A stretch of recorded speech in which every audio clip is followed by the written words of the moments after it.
बुलबुल और अमरूद बाल कहानी। करमजीत सिंह गढ़वाला। बच्चों, जो मैं आपको बताने जा रहा हूँ वह सदियों पहले की बात है। एक बार एक बुलबुल को अत्यधिक भूख लगी। वह भोजन तलाश करते करते एक अमरूद के पौधे पर जा बैठी और अपनी चोंच से अमरूद कुतरने लगी।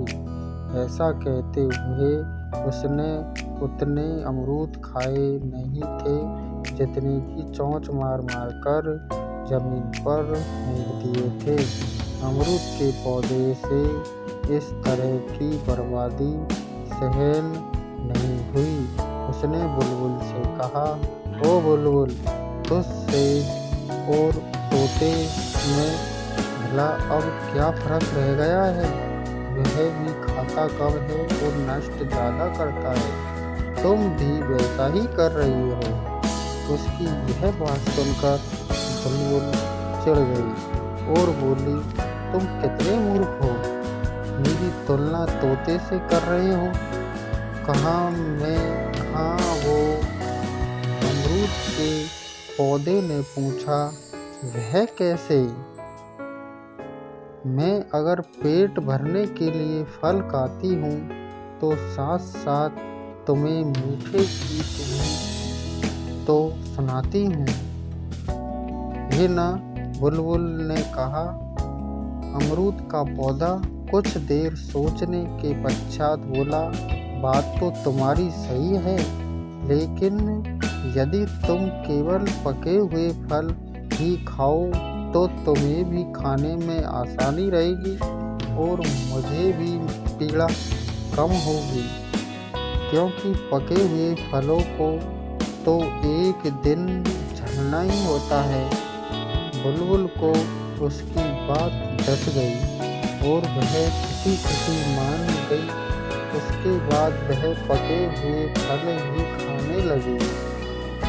जब उसका पेट भर जाता है तो वह एक भी फल को व्यर्थ चोंच में मारती। एक दिन सुबह सुबह शीतल हवा में झूमते हुए अमरूद के पौधे ने पास खड़े अनार के पौधे को यह सारी बात बताई। अभी दोनों पौधे बातें ही करे ही रहे थे कि इतनी देर में एक लड़का वहां आया और छड़ी की सहायता से सारे अमरूद के पौधे पर वार करके अमरूद झाड़ने लगा। उसने कच्चे, अधपके और पके सभी तरह के कितने ही अमरूद झाड़कर जमीन पर गिरा दिए। फिर उसमें से जो पके और अच्छे लगे वह चुन लिए, बाकी वही जमीन पर गिरे रहने दिए और चला गया। उसके जाने के बाद अनार का पौधा बड़े दुख मन से बोला, मित्र अमरूद, बात तो तुम्हारी ठीक है, पर जो बात बुलबुल को समझ आ गई वह बात इस मनुष्य को कभी समझ आएगी। अनार के पौधे की बात सुनकर आसपास खड़े दूसरे पौधे और उन पर बैठे पक्षी सोच में पड़ गए।